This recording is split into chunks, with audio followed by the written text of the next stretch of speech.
C'est bien, c'est pratique de ne pas vous voir parce que, comme Vanessa, j'ai envie de me carapater à la sortie de secours. Je voulais vous demander s'il y avait des mamans dans la salle. Ouais, heureusement que vous me répondez parce que je vois vraiment rien. Cette conférence, elle est pour vous, mais elle est aussi et surtout pour les personnes qui sont assises à côté de vous. Je ne sais pas si vous vous souvenez, mais quand on va devenir maman, on nous parle souvent de la magie de la naissance. On nous vend des images de bébés endormis et de mamans rayonnantes. Et aujourd'hui, c'est d'une autre réalité dont j'aimerais vous parler.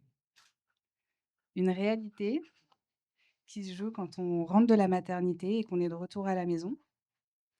Vous savez, quand les visites se font de plus en plus rares et que le bouquet de fleurs qu'on vous a offert, si vous avez eu de la chance qu'on vous en offre un, commence à tirer un peu la gueule. Je m'appelle Diana Baum et cette réalité, il y a quelques années, c'était la mienne. Imaginez, je suis dans ma cuisine, il est 3 ou 4 heures du matin, et dans mes bras, il y a mon bébé qui pleure, et moi aussi au passage. Dans la chambre d'à côté, il y a mon fils de 3 ans qui peut se réveiller à tout moment vu le bruit qu'on fait. Et autour de moi, le vide. Un mari absent, le confinement, aucune main tendue, aucune aide, aucun relais. Et au milieu de cette solitude pesante, un gouffre qui s'ouvre. La dépression postpartum. Bon, je vois que j'ai mis l'ambiance. À ce moment-là, j'étais une ombre. J'étais celle qui donne tout, son temps, son énergie, son corps, mais qui ne reçoit rien en retour. Ce que je mangeais pour tenir, pas grand-chose. Des morceaux de pain grignotés debout ou alors rien du tout. Ce que je vivais, c'est ce que j'appelle aujourd'hui le paradoxe du postpartum.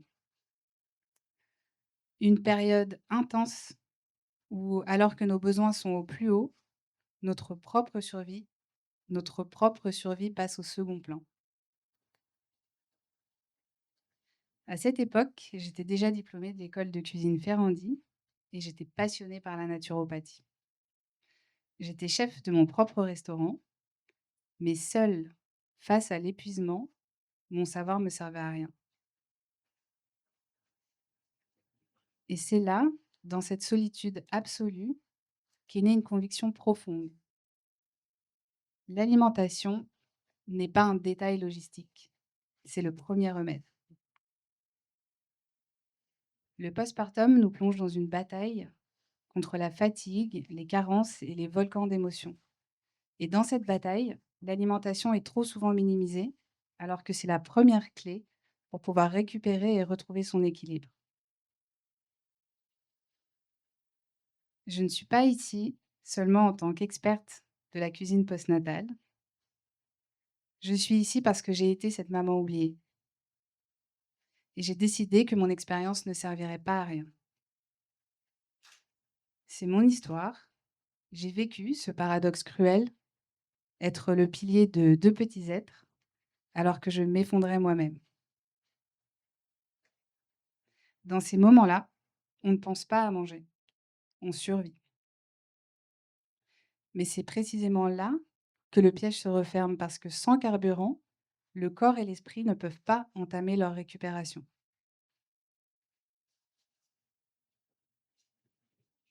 Quand on gère tout, toute seule, l'alimentation est la première chose qui passe à la trappe.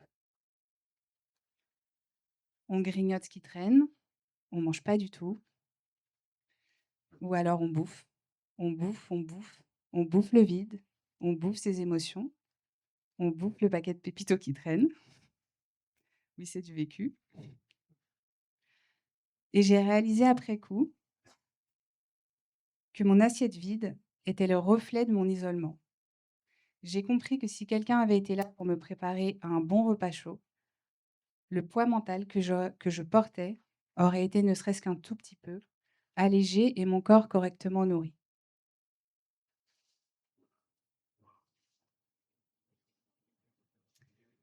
Alors, comment on passe de cette cuisine en solitaire à la création d'une solution?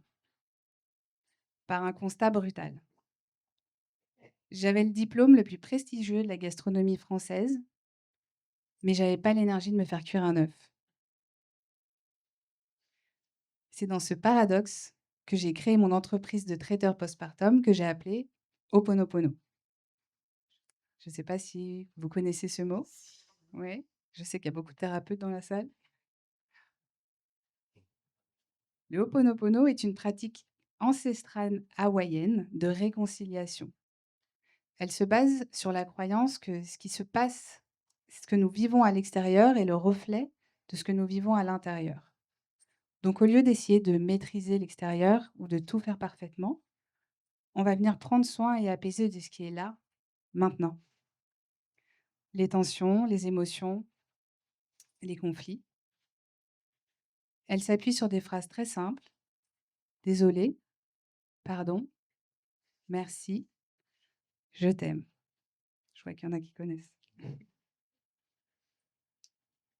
Et peut-être que c'est un peu flou pour ceux qui ne connaissent pas. Donc je vais vous donner un exemple très concret. Vous allez vous mettre dans la peau d'une jeune maman. Toi aussi. Donc imaginez, vous êtes épuisé, votre bébé pleure, vous en pouvez plus et s'ajoute à ça une petite voix, Brigitte, qui vient vous susurrer à l'oreille: «Je suis nulle, je devrais savoir et je devrais mieux faire». Et là, au lieu de vous juger et de vous rajouter une pression supplémentaire, vous ralentissez, vous prenez 2 minutes, vous mettez une main sur le cœur, vous pouvez le faire avec moi. Vous respirez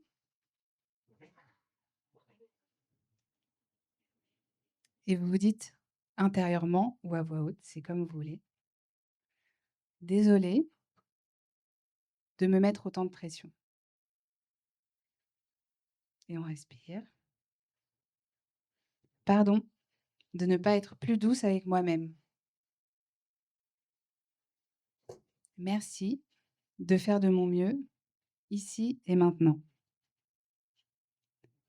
Je m'aime, même dans ce moment imparfait». On peut bien sûr l'utiliser dans plein de situations différentes et pas uniquement au postpartum. Donc en 2020, j'ai décidé de reprendre mes études et de me former en diététique et nutrition. Oui, en plein postpartum. C'est vous dire si j'étais motivée. J'y ai ajouté mes compétences en cuisine et j'ai mis le tout au service de ce que j'appelle le remède oublié, l'assiette de la mère. J'ai créé ce service de livraison de repas pour jeunes mamans avec une mission simple: apporter du soutien, une alimentation récupératrice et un amour inconditionnel à celles qui viennent de donner la vie. J'ai compris que ce dont j'avais le plus manqué, ce n'était pas uniquement d'informations, c'était de quelqu'un pour le faire. Quelqu'un qui m'apporte des repas à la maternité ou à la maison, qui ne se contente pas de combler mon estomac, mais qui soigne. Pourquoi est-ce si important? Parce que le corps d'une jeune maman est un chantier en reconstruction. J'ai donc commencé à élaborer des menus qui répondent à 3 urgences physiologiques: la nutrition, le repos et la récupération. Et en livrant ces repas, j'ai vu quelque chose de magique se produire chez mes clientes. Et c'était pas uniquement une question de nutriments. C'était un apaisement. C'était la sérénité sur la gestion de leur quotidien. J'ai vu des femmes me dire que ce service les avait littéralement sauvées. En enlevant cette charge mentale, on leur redonne le temps pour l'essentiel: s'occuper d'elles et de leur bébé. J'ai compris que mon métier de chef ne consistait plus à faire du bon, mais aussi du bien. Mais très vite, une autre réalité m'a rattrapée, c'est que j'étais seule à cuisiner et qu'elles étaient des milliers à vivre ce que j'avais vécu. Donc ma solution individuelle devait devenir un mouvement collectif. Pour que ce service devienne une norme et non un luxe, il fallait que d'autres puissent le faire aussi. C'est là qu'est née ma part de colibri. Est-ce que tout le monde voit ce que c'est un colibri? OK. Est-ce que vous connaissez la légende du colibri? Face à un immense incendie de forêt, un petit colibri s'active, versant quelques gouttes d'eau avec son bec. Les autres animaux se moquent un peu de lui. Tu crois que c'est avec ça que tu vas éteindre le feu? Et le colibri, droit dans ses bottes, répond: «Je sais, mais je fais ma part». Parce que pour améliorer la prise en charge du postpartum, nous avons besoin de personnes qui sachent cuisiner et qui connaissent les bases de la nutrition postnatale. De chefs à domicile spécialisés et de professionnels de santé qui comprennent enfin que l'alimentation est le socle de la récupération. Ma part, c'est de transformer mon expertise de chef spécialisé en cuisine postnatale en un savoir partagé.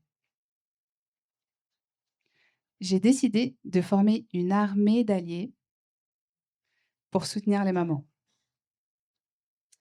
Car si nous sommes des milliers à savoir comment nourrir le corps d'une mère, alors nous pourrons enfin changer la culture du postpartum.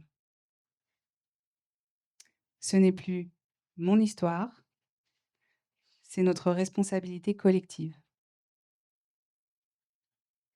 Alors peut-être qu'à ce stade, vous vous dites: «Bah, elle est bien mignonne, mais c'est pas tout le monde qui peut s'offrir, les services d'un traiteur spécialisé». Et c'est vrai. Mais j'ai un secret à vous révéler. Au-delà des besoins spécifiques, au-delà des recettes complètement adaptées, il y a un ingrédient essentiel, le plus important même. Vous tous, vous avez la capacité et le pouvoir de cuisiner pour une jeune maman. Vous me voyez venir? Cet ingrédient, c'est l'amour.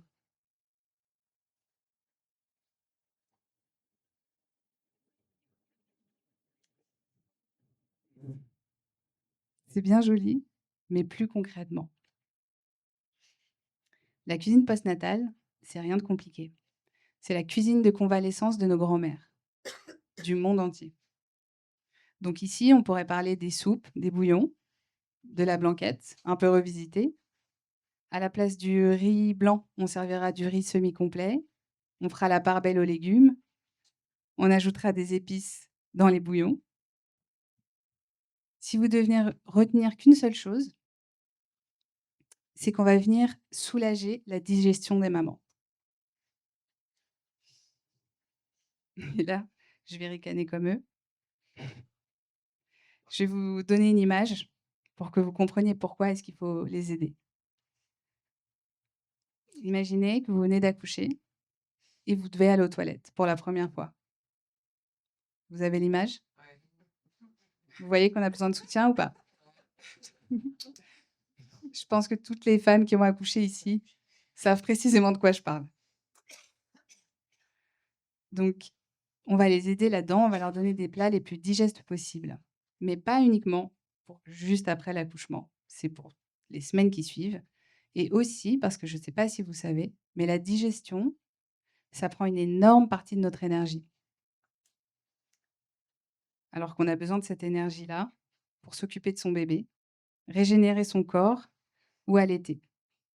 Donc on comprend bien que c'est pas le moment de manger une raclette, quoi.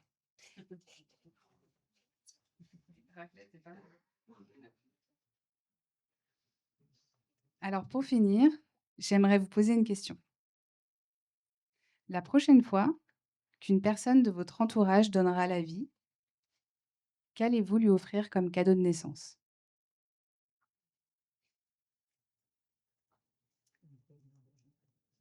Pendant des années et des années, on a offert machinalement des doudous, des jouets et des pyjamas, alors qu'on sait très bien que le bébé, les premières semaines, pour pas dire les premiers mois, a besoin que d'une seule chose, d'une maman qui va bien. Donc aujourd'hui, je vous invite à offrir autre chose. Je vous invite à prendre soin. Imaginez si au lieu de demander à une jeune maman si son bébé fait ses nuits, ne posez jamais cette question, on lui apportait un bouillon réconfortant, un plat cuisiné avec amour ou simplement la certitude que ses prochains repas sont prêts dans le frigo. Nourrir une mère, c'est bien plus que lui donner à manger. C'est lui offrir de la tranquillité d'esprit, de la sérénité sur la gestion de son quotidien et surtout, surtout, du temps pour créer ce lien si précieux avec son enfant. Je suis peut-être un peu utopiste, mais je rêve d'un monde où la nutrition postnatale ne serait plus un luxe ou une option, mais une évidence reconnue d'utilité publique. Un monde où chaque maman, peu importe son histoire, son origine ou son degré de solitude, aurait accès à ce soutien fondamental pour sa récupération et son bien-être. Je ne vais pas vous mentir, mes difficultés en postpartum ont été horribles à traverser. Mais je suis très heureuse aujourd'hui d'avoir pu les transformer en une aide concrète. Et pour toutes les mamans, j'ai envie de citer la phrase de Rumi: «Traverse l'obscurité, car c'est elle qui te conduira à la lumière». Alors s'il vous plaît, ensemble, faisons notre part et changeons de regard sur la naissance. Parce que lorsque l'on nourrit les mères, on nourrit l'avenir.